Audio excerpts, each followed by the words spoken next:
G'day there guys, this is in fact real Australian man Markee, back at it again with some r/entitled people stories. Now I know you guys love entitled people, just like you love entitled parents, so I'm sure you're gonna love this episode. I don't care how restaurants work, I want my food right now. First time posting. So while I, 27 female, was in university, I waitressed almost every evening to make ends meet, as you do. I lived in rural Germany at the time, and the restaurant where I worked at was rather small and cozy, the kind of place where a lot of village regulars come by. So naturally, I recognize them and know what they want and how they like their service. They feel super pampered and well taken care of. I like being hospitable, it was fun, and it didn't hurt the tips either. But of course, not all regulars are good regulars. There are also the ones who walk in and make you think, oh, fun, that Dumbo is here again, brace yourself. In summer, we opened the terrace, adding an additional 30 seats outside in addition to the 45 seats inside. There was one regular, a 50-ish-year-old guy who'd only come in summer season when the terrace was open. He would come in as soon as we opened at 6 PM, sit down on the biggest outside table, which is 6 chairs, all on his own by the way, therefore blocking it for any other guests, ordered one beer, which is 2.5 euros, kept clutching it and sipping away on it for about 2 to 3 hours without talking to anyone, and then paying copper coins and leave. He never had company, nor did he ever order anything else but that one bloody beer, for which he blocked one of our best tables for hours during dinner prime time. This was his go-to routine. My boss was annoyed by this one entitled dude blocking a table of 6, and therefore losing him money. But he didn't want a bad reputation in the village for telling off a customer who wasn't technically doing anything wrong. So he tolerated it. That in and of itself is pretty entitled already. But oh boy, are we only getting started. One particularly hot summer evening, Mr. One Beer turns up, orders as usual. I bring it to him and make a mental note that he's taken care of for the evening. I go about on my business as the joint fills up with guests inside and outside. The biggest party was a hiking group of nearly 20 people. I run my heels off taking orders and serving drinks, as you do. The orders all came in at more or less the same time, so the food would be one big push out from the kitchen. So far, nothing out of the ordinary. Right after I had taken the hiking group's food orders, Mr. One Beer beckons me over. I'm surprised, since he's been here less than an hour, and his beer isn't empty either, so this was very unusual. He asks me if he could have a menu. Of course. I bring one for him straight away, but I warn him that food might take a while since literally 29 other people had ordered before him and were currently waiting for their food. He says it's fine and places a dinner order, which I convey to the kitchen. 15 minutes later, I'm busy pushing food out of the small tables. The 20 people table is currently in the works. As I run past Mr. One Beer with empty hands after delivering an order, he seizes at my elbow and asks me rather rudely what's taking the kitchen so long. I wrench my elbow out of his grip, ask him to never do that again, and reiterate that I had warned him that food might take a while since he was literally the 30th in line to order. He gets ticked and says rather whiny, "But I was here first. When I sat down, none of those other tables were here." Patiently, I explained to him that it's first come, first serve, and that we process the orders in the order they are given to me, not in the order of which tables had arrived first. That's just how it works. He gets cranky, but he lets me go. I convey this complaint to my boss, who was the head chef. 5 minutes later, I have finished serving the little tables and I'm refilling drinks while waiting for the dinner order of the big table. Again, Mr. One Beer flags me down. "I still have no food," he complains.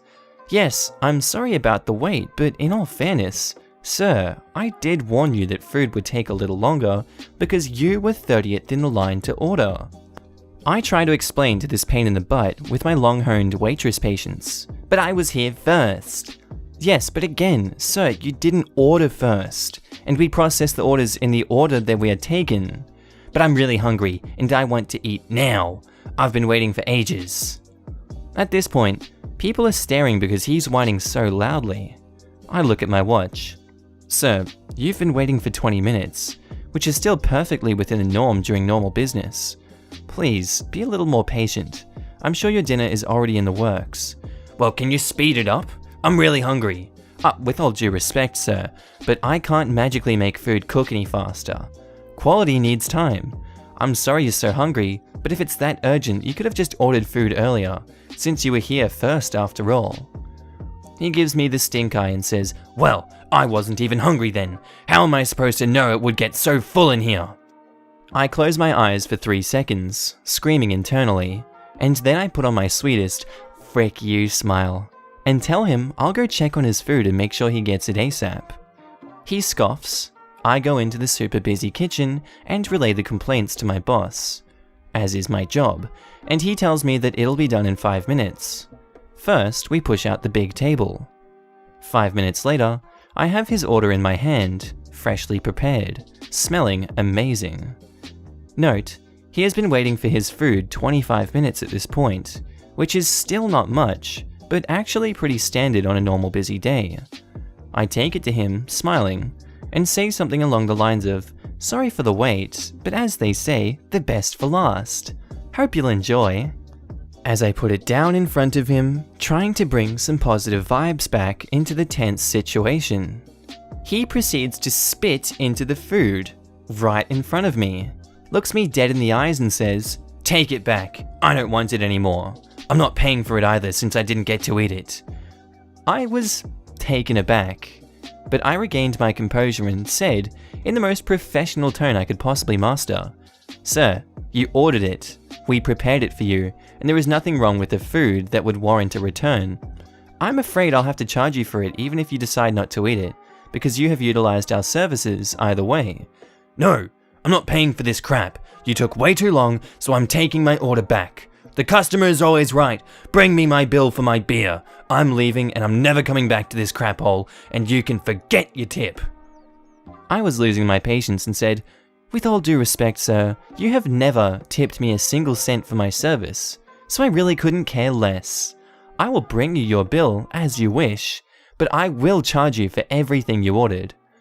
He gets a nasty smirk and says, should have known that there was a nasty tramp behind this pretty rack. I told him to shut his mouth unless he wanted to acquaint his face with my tray, and went to get his bill. I went back into the kitchen fuming and relayed the whole story to my boss. He asked me if this was still our regular Mr. One beer we were talking about. I said yep, sexual remark and all. My boss, a very fatherly man who was really protective of me and also a bear of a guy, proceeded to turn red with fury, take off his apron, slap it down onto the kitchen counter, roll up his sleeve, growl something along the lines of, I knew there was a reason I never liked this guy. Told me to stay in the kitchen, which has a window facing the terrace, so I had a front row seat of the whole delicious drama about to ensue, and stomped out onto the terrace with the guy's bill. I had never seen him this effing mad before. He then confronted the asshat, who had already packed up and was trying to dash when my boss caught him, and yelled him down in the middle of the terrace. He told him he would pay what he ordered, no matter what he decided to do with his order, and if he ever dared to show his face again and harass me, he would kick his butt to the curb personally. And he literally said, and I'm cashing you because that poor girl has taken enough crap from you today, and threatened to call the police if he refused to buck up.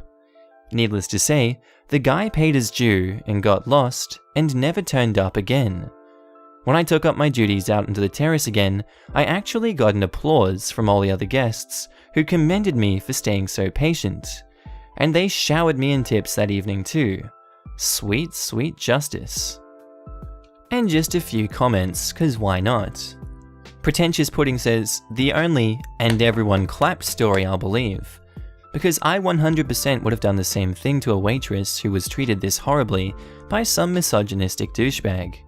Glad he got his just desserts, and sorry you had to go through that. At least the tips made it a little more worth it. This is the most disrespect I've ever read.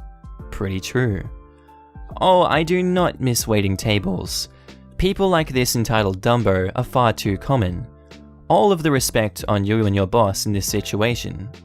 Brown Sugar Bear says, I have never been able to understand the logic behind the want to treat waiter staff or cook staff like crap. Never. For the love of God, these folks cook and handle your food. Do not frick with them. I don't miss my restaurant days in university, but those were the customers I just couldn't understand. I hate asking people to do stuff for me in general, but I especially hate it when they're forced to do it. I can't understand how people can be so mean right to someone's face. Yeah, I don't understand. I thought that someone that would be there on the regular would just understand how long food takes because you're there for a few hours a day, but guess not. I guess this guy's just dumb in the head. I don't really want to say anything else because I might get this video demonetized if I go on a rant. Anyway guys, I hope you liked this video today.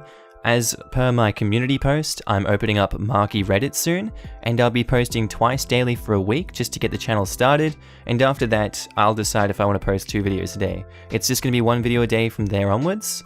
It's going to be in the style like MK does, just like funny meme videos, because I know a lot of you guys like my takes, my laughs, and my general, demeanor in these videos. And I feel like I want to split that, story time is story time with some of my commentary, but Markee Reddit will be more of my personality coming out, which I've done those videos before, like r/Tinder on this channel. But yeah, I hope you guys enjoy that. Please subscribe to Markee Reddit, and I'll see you guys in the next video. Bye!